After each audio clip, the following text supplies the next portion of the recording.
Opponent baits with an aerial ace like an absolute savage. Ampharos undeterred, looks for the resisted Volt Switch farm down, and we get it back out. Comes poliwrath, no baiting, we're going straight for the Trailblaze. Trailblaze number 1 forces the final Protect Shield. Ampharos makes Trailblaze number 2, and that's going to be all she wrote. GG's and thanks for playing.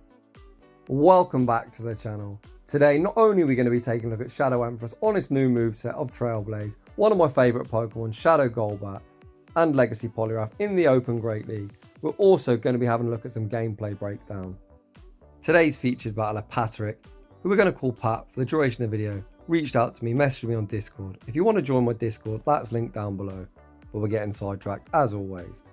He messaged me saying that he's got some Shadow Ampharos running Trailblaze footage, am I interested? He then went on to say that he's actually in his rookie year. He's only been playing PvP for a few seasons. I think this is either his 3rd or 4th season. Bearing in mind we're in season 16, some of us are going to have so much more experience than him.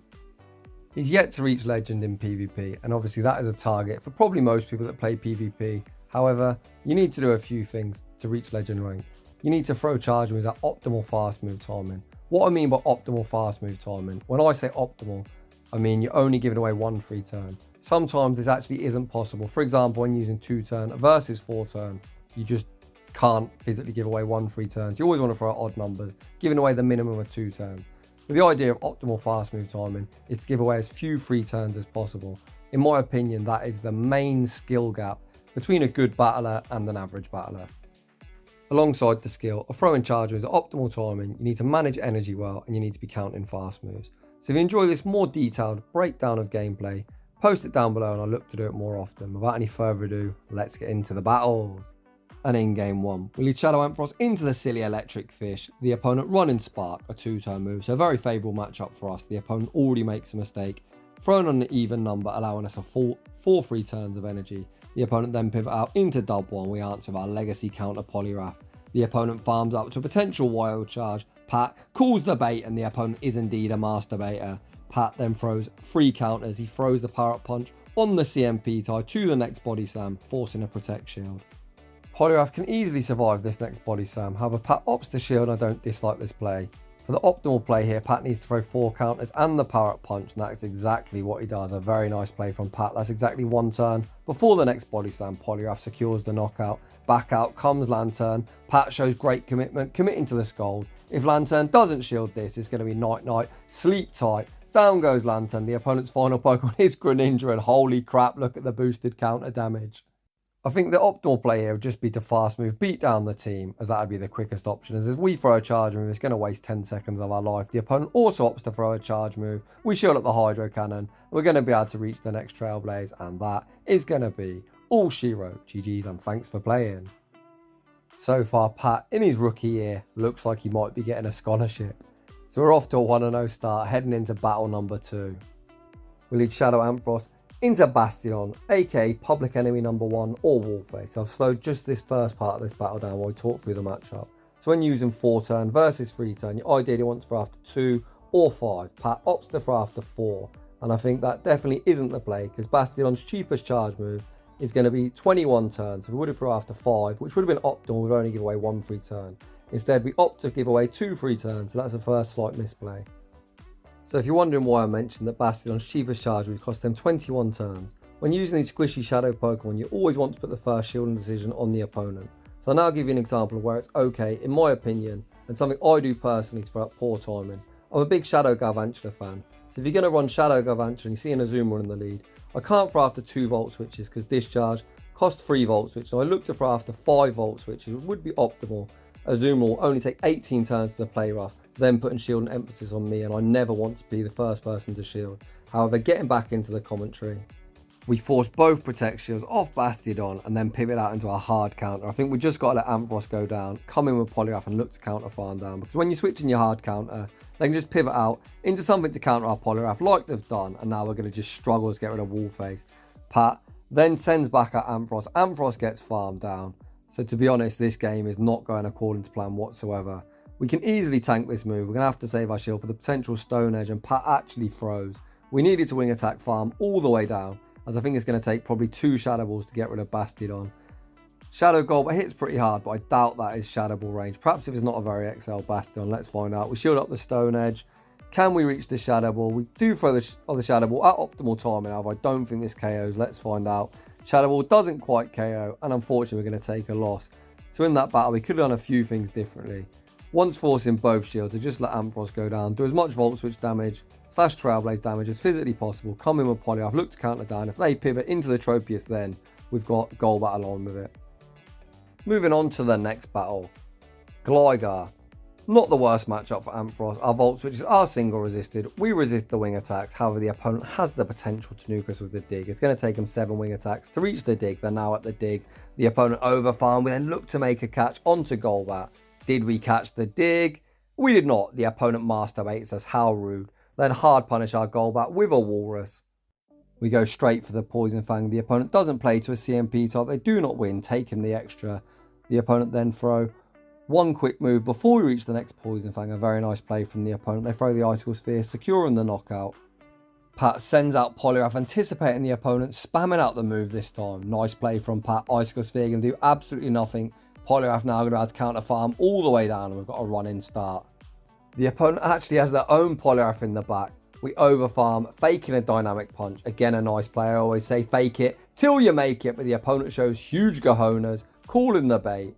The opponent now also had a potential dynamic punch. We look to call the bait and fuck my life. The opponent's actually got the dynamic punch. However, then give up switch, pivoting out back into Legaue, giving us a chance. We get baited again with the aerial ace. Mr. Opponent, how many fucking defenseless cats do you want to kill? We throw the Trailblaze, forcing a Protect Shield and ramping up our attack. Pat still with 1 Protect Shield, 2 hide behind. Gonna shield this up. The opponent bait us for a 3rd time, but no bait. Gonna be saving this trainer. We Volt Switch farm all the way down. Poliwrath is now energy dry, and this is going to be game over. The first Trailblaze going to be forcing the final Protect Shield, and the next Trailblaze is going to be all she wrote. A very nice recovery from Pat, and we take the dub. Let's go. We got to see there a really nice example of how Trailblaze can help you clutch up games. Trailblaze has a 100% chance to vamp up your attack, which Ampharos did. We then got the resisted Volt Switch farm down, and Ampharos was enabled to sweep the back line. Heading into the next battle. Shadow Ampharos into a Man of Culture running the bat. A great pick from the opponent, but a great lead for us. Pat should probably throw the Brutal Swing as soon as he gets it, because it's going to take the opponent 7 wing attacks to reach the Shadow Ball. That's in between our 3rd and 4th Volt Switch, and if you don't throw, the opponent has the chance to bait us. They're at the Shadow Ball, which we respected. They baited us and then throw back to back, so Pat now in a really tricky spot. We look to get the double resisted counter farm down. This bat is putting in so much work. We've give up a shield, and we've even got our poliwrath debuff. This is not looking good. The opponent now send in Sunny Cherrim. Holy crap, I've not seen that Pokemon since about Season 4, when it was actually pretty good. So ideally, we want to throw at 1, 4, or 7, Pat through the power-up punch after 2, enabling the opponent 2 free turns. We did get a shield though. Now Golbat needs to put in so much work. The opponent lightly running Solar Beam as a coverage move, so Weather Ball not going to do too much. The opponent fires off the first Golbat, gets the full wing attack farm down. The opponent's final Pokemon is Wallface. We're going for the most horrible triple resisted Poison Fang bait. The opponent shields the bait. Pat, why are you not Shadow Balling? Why are we throwing another triple resisted move? What the heck is going on? I think Golbat would have been able to double Shadow Ball this thing. We've got the Trailblaze loaded, but for some reason we're throwing yet another triple resisted move. Although Ampharos, oh god, we didn't throw it at the best time. And if we actually survive that smackdown, I think we win. The first Trailblaze does almost half the HP. This is now boosted. I've got no idea how, but we win that game. Pat, you absolutely bamboozled me, buddy. That was definitely a win con I didn't see, but GG's regardless. Oh, time to regain composure. Great lead. Let's see if this opponent throws after 6, giving us a full free Volt Switch. This opponent actually looked to catch the Trailblaze. A nice play from the opponent. What did they catch Trailblaze on? The Trailblaze lands on Sableye, and that does a lot of damage. Pat can just stay in, but no, we actually make a savage catch in return. Let's go. Poliwrath's now going to easily be able to counter farm down before the opponent can even reach a return. The opponent not a fan of our catch in return, and they concede the match. Oh god, I love shoutcasting. It's actually so much fun, so I appreciate everyone that sends me in battles. It's a lot more fun than shoutcasting my own content. The unpredictability just gets me so much. In the next battle, we'll lead Ampharos into Jellicent. So if we actually look to throw After 5 volts, which is for optimal fast move time, and the opponent is going to outpace the potential Shadow Ball. However, this opponent goes for the Surf. Oh god, we got Bubble Beam. Bubble Beam, definitely not the play trainer. Pat, going to return fire with the Trailblaze. Trailblaze forces a Protect Shield. Ampharos now able to reach the next move. We actually look to catch it onto Golbat, banking some energy. The opponent this time do YOLO the Shadow Ball, and Golbat was not a fan of that. But what we are a fan of is Scrafty. Especially Scrafties that go 1, 2, 3, 4, 5, power up punch. As that is double resisted and Golbat does not need to respect it. Pat farming up towards the back-to-back Poison Fangs. Poison Fang, not the best move, but is going to lower Scrafty's defense. We get a whole heap of lag. Hello, game. Ah, I see what's happening here. The opponent has evidently gone to the wrong Pokemon and then rage quit or uninstalled and started playing Fortnite once again. Either way, it's very annoying for us. After 16 seasons of GBL, I've never force closed my app. If I want to quit a match, I'll just press that little round button there. It looks like a door with an arrow. That's the exit sign. Because I've been on the receiving end of people force closing so many times, and it's so fucking annoying. It's on a par with someone scratching their nails down a chalkboard. Because what happens is you're then forced to try and quick move down everything, or if you throw charge moves like Pat did, it takes 26 years for one to register. But either way, Pat going to add a Volt Switch farm all the way down Toxapex. Gelatin probably going to die to 1 or 2 boosted Volt Switches, and finally, this painful experience is over for us all.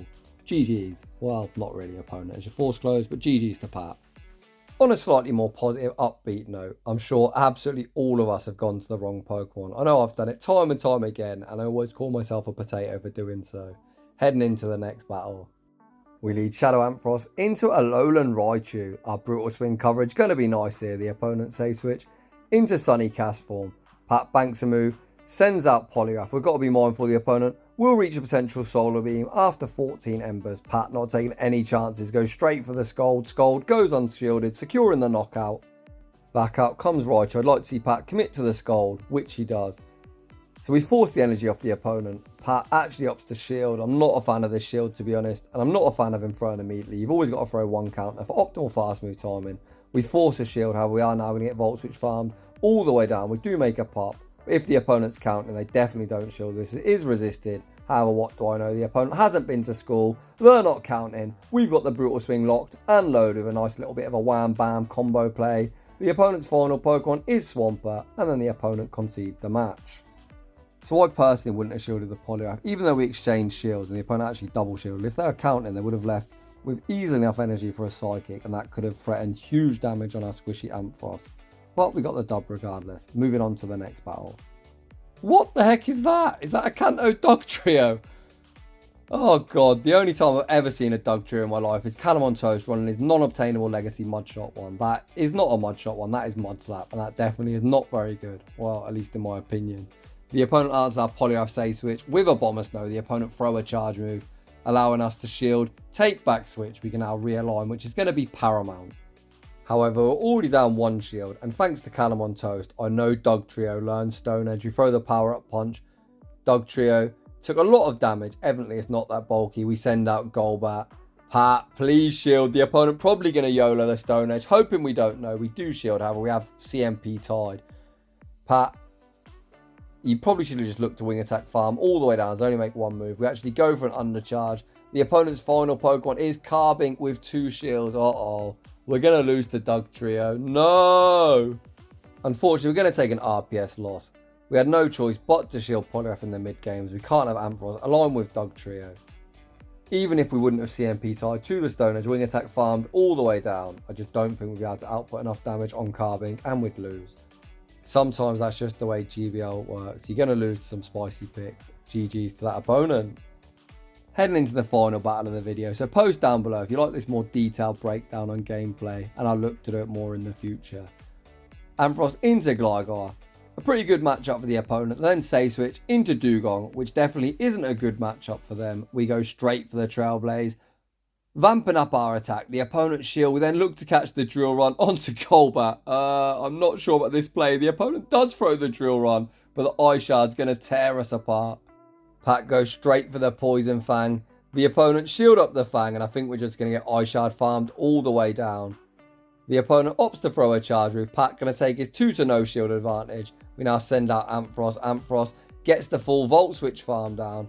We've got 2 to no shields. The opponents then back out Gligar, and it's time for Trailblaze. Trailblaze going to hit for neutral and vamp up our attack. The first Trailblaze doesn't do too much as Gligar is so bulky. The opponent going to go straight Aerial Ace, but Aerial Ace probably knocks us out from this range. Pat invests his first Protect Shield, fires off Trailblaze. Number 2, getting Gligar super low. Can we Volt Switch farm down? Yes, we can.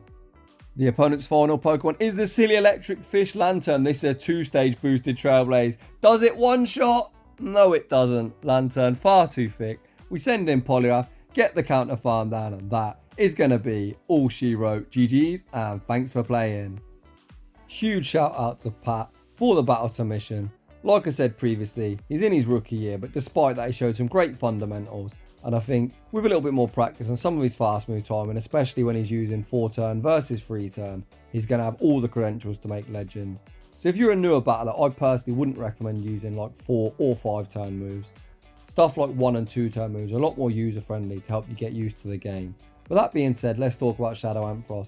I think Shadow Ampharos on Trailblaze is actually really good. I think it might be even better in Ultra League. We'll have to wait and see. But if you're enjoying the content, smash that like button. If you're new, consider subscribing. If you like your battles featured on the channel, a link to battle submission form is down below. And as always, a huge thank you to everyone for watching. And I will see you all in the next one.